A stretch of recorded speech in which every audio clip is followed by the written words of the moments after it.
Assalamualaikum warahmatullahi wabarakatuh. Nama saya Syazani binti Ibrahim, bernombor matrik GB 236 untuk membentangkan saya punya tajuk kajian iaitu pemulasan pembelajaran bagi ada bukti dan punca. Daripada segi bukti kita boleh tengok ada bukti, ada punca dan ada faktor-faktor dan mengapa terjadinya kajian ini dibuat, iaitu ada masalah pembelajaran, teknik pengajaran dan ciri-ciri kategori. So kita tengok seterusnya, slide seterusnya. Untuk tajuk pengenalan dari segi pemulasan pembelajaran bagi pelajar MBK, antara isu dalam masalah dalam pembelajaran bagi pelajar MBK, program pendidikan khas integrasi. Yang pertama adalah ruang bermain. Yang kedua, guru dan PPM kurang kemahiran. Dan yang ketiga adalah bebanan kerja sampingan. Dan yang keempat adalah pengendalian aktiviti. Ini antara masalah-masalah untuk mengendalikan pelajar-pelajar MBK. MBK ini adalah singkatan untuk murid keperluan khas yang dipakai dalam semua sekolah kerajaan lah untuk program pendidikan integrasi sekolah rendah. Tujuan program ini diadakan adalah semua murid keperluan pendidikan khas berpeluang untuk menerima akses pendidikan yang relevan dan sesuai. Yang kedua, semua MBK perlu diperkembangkan bakat secara bakat dan potensi murid melalui pendidikan vokasional bagi menghasilkan insan yang berkemahiran ke arah meningkatkan kualiti hidup. Yang ketiga adalah semua MBK diberi peluang untuk mengikuti program intervensi awal agar tahap keupayaan mereka dapat dioptimalkan. Dan yang keempat adalah menyediakan peluang MBK untuk mengikuti program pendidikan yang menjurus kepada peningkatan potensi sedia ada bagi melahirkan kumpulan separuh mahir dan seterusnya menjadi aset kepada negara. Dan yang terakhir adalah MBK yang berpotensi sebelum-belumnya ditempatkan secara inklusif di kelas-kelas arus perdana KPM.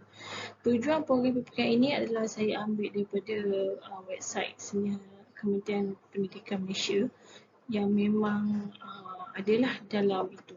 Seterusnya adalah bukti kajian pembelajaran. Bukti kajian pembelajaran ini yang saya ambil, yang pertama adalah program pusat pembelajaran. Pertama adalah di sudut kategori swasta, kita ada pemata kuliah.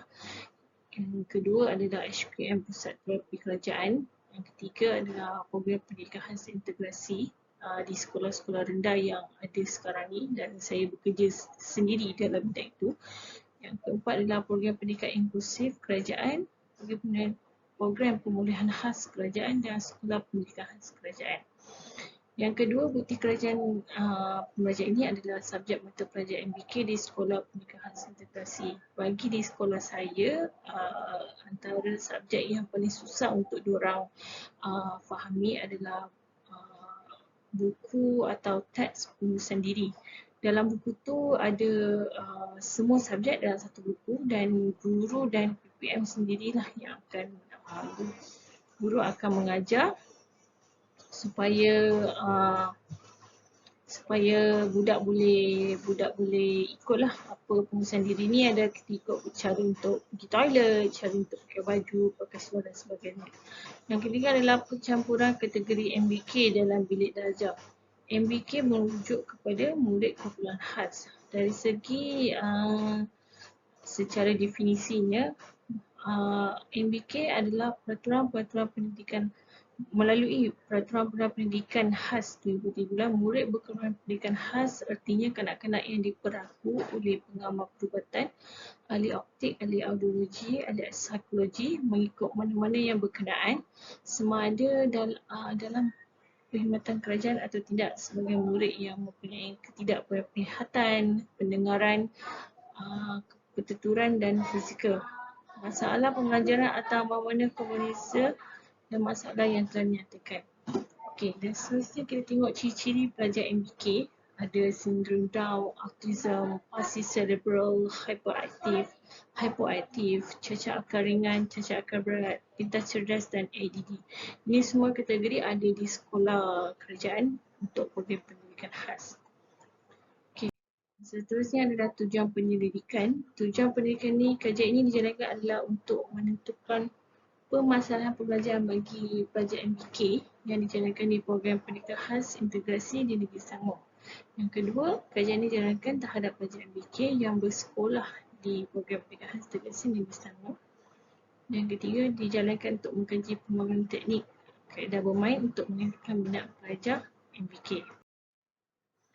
Latar belakang untuk pendidikan khas merujuk kepada KPM 2019. Semua murid berkebutuhan pendidikan khas berpeluang untuk menerima akses pendidikan yang relevan dan sesuai. Dan program pendidikan khas integrasi ini adalah satu program pendidikan khas yang khusus untuk MBK yang belajar dalam pendidikan khas secara integrasi di sekolah kerajaan atau di sekolah bantuan kerajaan. Okay, tujuan PPK diadakan adalah menyediakan pendidikan yang sesuai dan relevan yang dah saya terangkan di depan, di slide yang pertama. Yang kedua adalah kelas PPK aspek yang perlu diberi pendengar sebab pembukaan PPKI. Kita ada 3 jenis. Yang pertama, keselamatan kelas. Kedua, lokasi yang bersesuaian. Keluasan minimum bagi satu kelas PPK yang adalah 1/2B. Ini adalah saiz untuk satu kelas lah di sekolah pendidikan khas. Yang kedua, kita tengok falsafah pendidikan khas. Falsafah pendidikan khas di Malaysia adalah satu usaha yang bertujuan untuk melahirkan insan yang berkemahiran, berhaluan, berupaya, beriman, berdikari dan mampu mengurus kehidupan dan boleh duduk sekali bersama orang-orang yang normal lah. Selanjutnya, penyataan masalah. Penyataan masalah, kita ada masalah pembelajaran yang macam yang saya hadapi sekarang ni. Masalah pembelajaran di sekolah kerajaan. Pertama, budak tak minat. Kedua, lebih cenderung ke bidang kemahiran. Yang tiga adalah tahap penentuan yang rendah lah. So, diorang susah untuk mengikuti subjek yang tertentu. Yang ketiga, teknik pengajaran. Apa itu teknik pengajaran? Teknik pengajaran merupakan satu alat yang digunakan untuk guru bahasa bagi menyampaikan bahan-bahan pengajaran yang telah dipilih untuk pelajar-pelajarnya. Teknik yang dipilih harus sejajar dengan kaedah yang digunakan dan pendekatan yang dipelajari.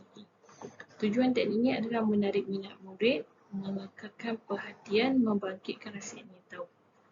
Okay, kaedah bermain. Apa itu definisi kaedah bermain? Kaedah bermain sama belajar dikatakan boleh dikatakan memberi banyak manfaat lah kepada murid, khasnya memberi keperluan khas dan aspek kolektif, bahasa dan sosial. Okay, yang selebihnya ada kerja-kerja yang berkaitan Homi dan Mumford menekankan gaya pembelajaran yang didefinisikan sebagai penerangan ke atas sikap dan individu yang mengamalkannya. Sikap itu akan menentukan jenis gaya pembelajaran seseorang. Okay, objektif kajian. Kajian ini dilakukan untuk mengenal pasti permasalahan pembelajaran pelajar di kalangan MBK, program pendidikan khas di Negeri Selangor.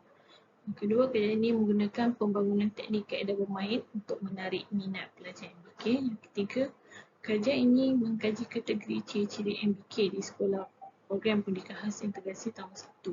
So, saya punya skop adalah di sekolah kerajaan tahun 1. Ini kerangka teori dia, ada tajuk dia permasalahan pembelajaran bagi pelajar MBK. Lepas tu saya ada bukti dia subjek mata pelajaran lemah seperti penulisan diri. Ini semua ni yang faktor. Lepas tu ada punca kenapa ruang bermain, grup yang kurang kemain untuk melalui MBK, berbanding kerja sampingan, pengulangan aktiviti dan sebagainya lah. Ini yang berlaku di kelas-kelas sekolah pendidikan khas. Lepas tu ada faktor-faktor ni. Yang pertama, masalah pengajaran, kaedah bermain. Kaedah bermain ni macam mana kita nak cari, nak menarik minat budak tu supaya boleh belajar dalam kelas. Ciri-ciri MBK ni inilah. Seperti sindrom Down, autism, palsy cerebral, hypoaktif dan sebagainya. Okay. Contohnya skop kajian. Okey, seperti yang saya terangkan, kajian ini melibatkan murid MBK Program Pernikahan Integrasi tahun 1.